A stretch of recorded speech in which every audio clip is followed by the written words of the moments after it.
যখন ছিলেন তখনই টাকা কিয়ামতের মাঠে পাঠিয়ে রাখতে হবে, যেন কিয়ামতের মাঠে যখন বিপদে পড়েন তখন টাকা দিয়ে বাঁচতে পারেন। স্বয়ং আল্লাহ সুবহানাহু ওয়া তাআলা দুনিয়াতেই ইবাদতের কমতি এবং গুনাহের কাফফারা টাকা দিয়ে আদায় করার ব্যবস্থা করে দিয়েছেন। ইবাদতে কমতি যেমন হজ করতে গেছেন, কোনো একটা বিধান ভালো মতো পালন করেননি, তার নাম হচ্ছে দম দিতে হবে। দম মানে একটা গরু, একটা খাসি, একটা দুম্বা কুরবানি দিতে হবে। তো ইবাদতে কমতি তৈরি হয়েছে, পূরণ হচ্ছে টাকার জোরে। যে টাকা আছে, দুম্বা কুরবানি দিয়ে দাও, তোমার ইবাদতের যে কমতি হয়ে গেছে ওটা ফিল আপ হয়ে যাবে। রমাজান মাসে দিনের বেলা স্ত্রীর সাথে সাংসারিক জীবনে গেছে, গুনাহ হয়ে গেছে, টাকা বের করো। একজন গোলাম আজাদ করো, গোলাম আজাদ করার মতো টাকা নাই, ৬০ জন মিসকিনকে খাওয়াও। তাহলে গুনাহের কাফফারা দুনিয়াতে কি দিয়ে দিচ্ছেন বলেন তো? টাকা। ইবাদতের কমতি কি দিয়ে পূরণ করছেন? এই সেম ঘটনা কিয়ামতের মাঠে ঘটবে। কেন ঘটবে বলি? আমরা কেউ কি গ্যারেন্টি দিতে পারবো যে জীবনে এক ওয়াক্ত সালাতও কাজা আদায় করিনি বা এক ওয়াক্ত সালাতও ছুটে যায়নি? তার মানে আমাদের ইবাদতে কমতি আছে না নাই? চ্যালেঞ্জ দিতে পারবেন যে সালাতের জোরে জান্নাতে চলে যাব?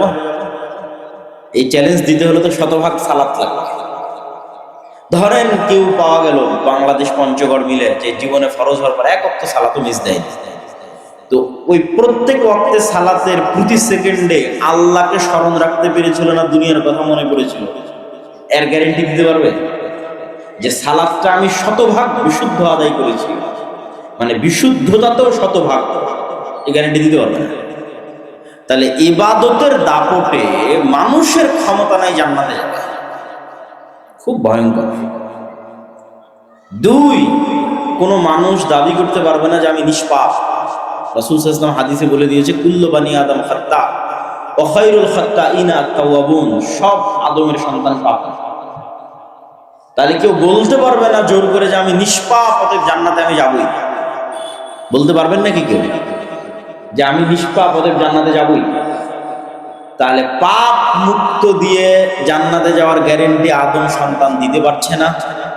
ইবাদত শতভাগ দিয়ে জান্নাতে যাওয়ার গ্যারেন্টি আদম সন্তান দিতে পারছে না। তাহলে জান্নাতে যাওয়ার গ্যারেন্টি কোথায়? জান্নাতে যাওয়ার গ্যারেন্টি দুইটা জায়গায় আছে। ইন্নাল্লাহা আশতারা মিনাল মুমিনিনা আনফুসাহুম ওয়া আমওয়ালাহুম বিআন্না লাহুমুল জান্নাহ। দুইটা জিনিসে আল্লাহ জান্নাত বিক্রি করে। যেমন গুলশানে ফ্ল্যাট বিক্রি হয়, দুবাইয়ে বিক্রি হয়, আল্লাহ জান্নাতের প্লট বিক্রি করবে। আর এটা আসলে ক্রয় বিক্রয়, এটাকে আল্লাহ ব্যবসা বলেছে। আল আদুল্লুকুম আলা তিজারাতিন তুনজিকুম মিন আযাবিন নার, তোমাদের কি এমন ব্যবসার কথা বলে দেব না? গুলশানে ফ্ল্যাটের ব্যবসা করছো, দুবাইয়ে করছো, পঞ্চগড়ে করছো, রংপুরে বগুড়ায় করছো, তা আমি আল্লাহ প্লট বিক্রি করতেছি কিন্তু জান্নাতে, আর তুমি কিনে নিবা। আর এই ব্যবসা লাভজনক ব্যবসা, কোনো লস নেই। কি লাভ সেটা আমরা বলবো। তাহলে জান্নাত এবার বিক্রি হবে, মানে নিশ্চিত 100% কনফার্ম, দলিল করে দেওয়া হবে আপনাকে জান্নাত, আপনি মালিক। এক কি, আপনাকে আল্লাহ যে জীবনটা দিয়েছে, এই জীবনটা আপনি আল্লাহর রাস্তায় দিয়ে দিলেন, বলেন আল্লাহু আকবার। জীবনটা আল্লাহর রাস্তায় দেওয়া মাত্রই আপনার ওই যে ইবাদতের কমতি আর গুনাহের কাফফারা শেষ, একবারে স্টপ। শহীদের রক্তের ফোঁটা মাটিতে পড়ার পূর্বেই আর সব গুনাহ ক্ষমা হয়ে যায়, আর যত ইবাদতের কমতি আছে সব পূরণ হয়ে যায়, জান্নাত বিক্রি হয়ে গেছে আর কাছে। এবার দ্বিতীয় আর একটা রাস্তা আছে, যেটা আপনাদের সামনে বক্তব্যের শুরুতে আলোচনা হচ্ছে, সেটা যে টাকা দিয়ে জান্নাত কিনা যাবে। পরের বাক্য আল্লাহ বলেছে আমওয়ালাকুম, টাকা দিয়ে জান্নাত কিনে নাও। যত ইবাদতের কমতি আছে পূরণ করো টাকা দিয়ে, যত গুনাহের কাফফারা আছে আদায় করো টাকা দিয়ে। বেশি করে টাকা ইনকাম করো, বেশি করে আল্লাহর রাস্তায় দান করো, জান্নাত কনফার্ম করো। কেননা ইবাদত দিয়ে আপনি গ্যারেন্টি দিতে পারবেন না, গুনাহ মুক্তি দিয়ে গ্যারেন্টি দিতে পারবেন। তাহলে জান্নাতের গ্যারেন্টির জন্য পাগলের মতো টাকা ইনকাম করতে হবে, তাছাড়া কোনো রাস্তা নেই। প্রচুর পরিমাণে টাকা ইনকাম করে প্রচুর পরিমাণে আল্লাহ রাস্তায় দান করতে। আপনি আজ আল্লাহ সুবহানাহু ওয়া তাআলার ব্যাংকে জমা রাখবেন, কালকে আপনার ইবাদতের কমতিতে কিয়ামতের মাঠে এবং গুনাহের কাফারা এবং অসংখ্য পাওনাদার। কার নামে গীবত করেছেন, কাকে মেরেছেন, কোথায় স্ত্রীর হক আদায় করতে পারেননি, সন্তানের হক দিতে পারেননি, কত কমতি আছে, সব পাওনাদার যখন আসতে থাকবে তখন আপনি টাকার জোরে বাঁচতে পারবেন। কিন্তু টাকা তখন তৈরি করা যাবে না, আগে থেকে পাঠানো টাকার পাওয়ার। এখন যে টাকা ইনকাম করে পাঠিয়ে রেখেছেন সেটার পাওয়ার। আর কেন আল্লাহ সুবহানাহু ওয়া তাআলার সাথে ডিল লাভজনক, এটার ব্যাখ্যা দিই। যে আপনি যে জান্নাতের প্লট কিনবেন টাকা দিয়ে, এইটা লাভজনক কেন? কেন আল্লাহ বলল লাভজনক? লাভজনক হচ্ছে যখন আপনি গুলশানে প্লট কিনতেছেন বা পঞ্চগড়, বগুড়ায়, রংপুরে কিনতেছেন, তখন টাকা যে বিক্রি করেছে তার কাছে চলে যাচ্ছে। আর আপনি এখন জান্নাতে প্লট কিনবেন, টাকা কি আল্লাহর কাছে যাচ্ছে? বলেন না যে যাচ্ছে নাকি আল্লাহর কাছে টাকা? যাচ্ছে না। ওই টাকা তো আপনি ব্যবহার করতেছেন। বুঝতে পারলেন? মসজিদে আপনি একটা ফ্যানের জন্য দান করলেন, ফ্যানের বাতাস কে খাচ্ছে? আল্লাহ না আপনি? আল্লাহ তো এগুলোর মুখাপেক্ষী নয়।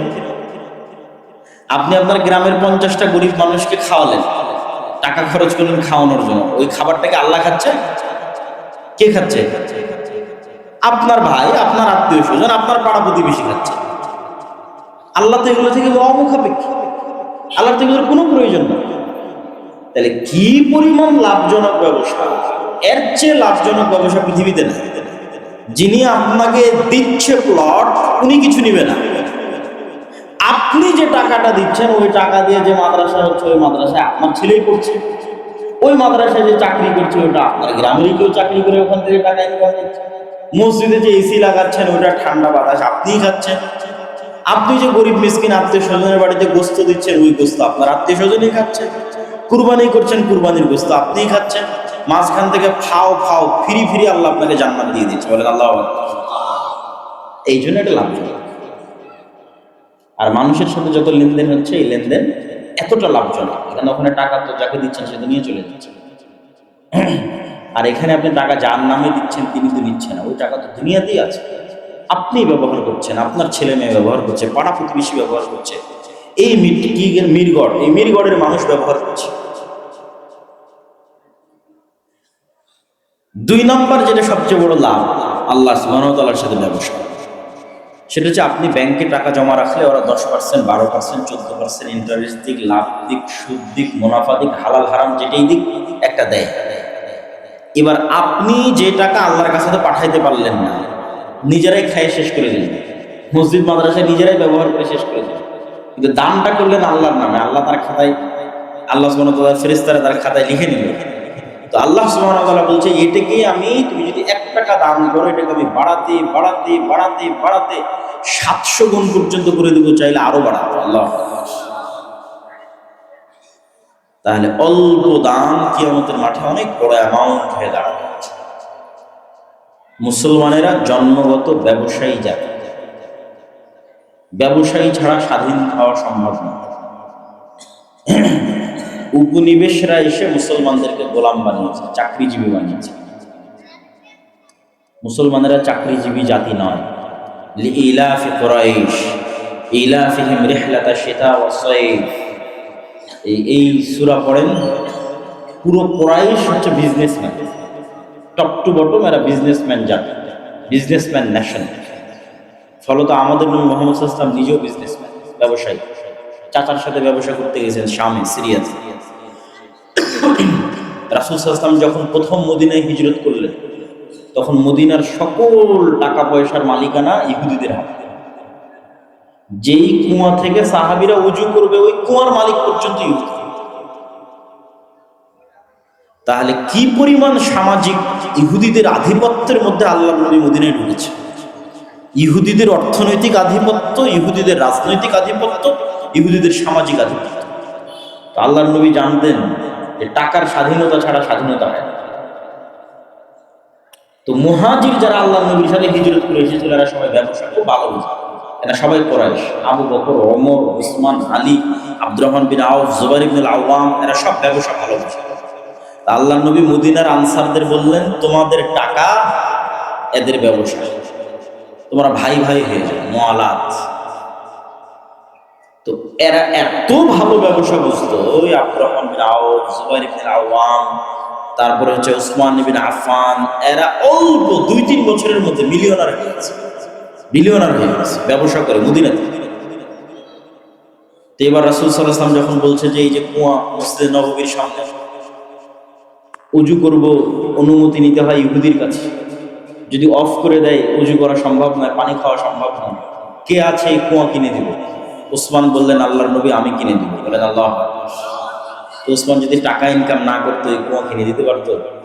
ওসমান টাকা দিয়ে জান্নাত কিনেছে, টাকা দিয়ে আল্লাহর কাছে জান্নাত কিনেছে। এখনো ওসমানের নামে, ওসমান রাদিয়াল্লাহু তাআলা আনহুর নামে সৌদি আরবে ব্যাংক অ্যাকাউন্ট আছে। ওসমান রাদিয়াল্লাহু আনহুর নামে অন্তত 7-10 টাকা 20 টাকা আছে, ওসমান নামে বাগান, ওনার ওই নাম করার টাকা এখন পর্যন্ত অব্যাহতভাবে ওনার নামে সাদাকায়ে জারিয়াতে ব্যয় হচ্ছে। তাহলে ওনার নেকি বাড়তেই বাড়তেই।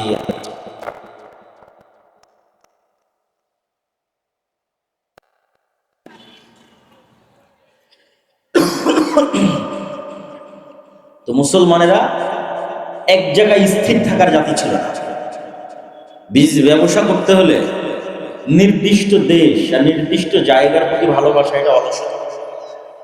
আমি পঞ্চগড় থেকে বের হব না, যাবো না কোথাও, মিরগড় থেকে কোথাও যাব না, এগুলো অলসতা। এগুলো দিয়ে কখনো ব্যবসা হবে না। রাসূল সাল্লাল্লাহু আলাইহি সাল্লামের মৃত্যু পর্যন্ত সাহাবীদেরকে মদিনায় ধরে রাখা গেছে। মৃত্যুর পরে কে যে কোথায় গেছে কোনো দিক দিশা নাই, সারা পৃথিবী ছড়িয়ে পড়েছে। যদি বলতো না আমি মক্কার মানুষ, মক্কাতেই থেকে যাবো, মদিনায় এতদিন থাকলাম, মদিনার মায়াকে ছাড়তে পারি, কেউ এরকম করে।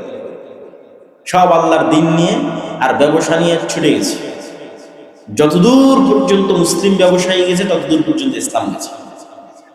মালয়েশিয়া, ইন্দোনেশিয়া, ব্রুনাই, ওই পর্যন্ত কোনো মুজাহিদ যুদ্ধ করতে যায়, কিন্তু মুসলিম ব্যবসায়ীরা ব্যবসা করতে গেছে, সব মুসলমান হয়ে গেছে। চিটাগাঙে মুসলিম ব্যবসায়ীরা ব্যবসা করতে এসেছে, ব্যবসার রাস্তাতে ইসলাম পৌঁছাচ্ছে।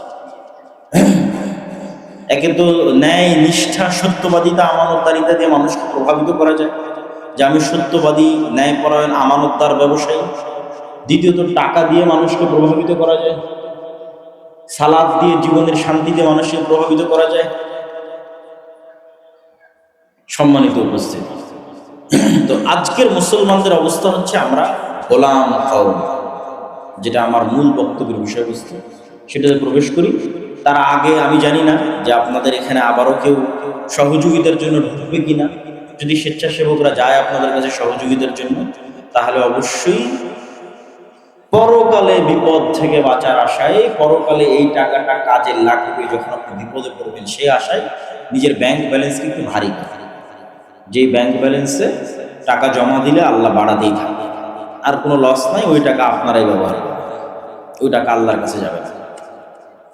তো স্বেচ্ছাসেবকরা গেলে যেতে পারে। আমি আমার মূল বক্তব্য প্রবেশ করি। আবারও কিন্তু ডান পাশে অনেক মানুষ জমা হয়ে গেছে, সবাইকে আবেদন করছে আপনারা একটু বসেন।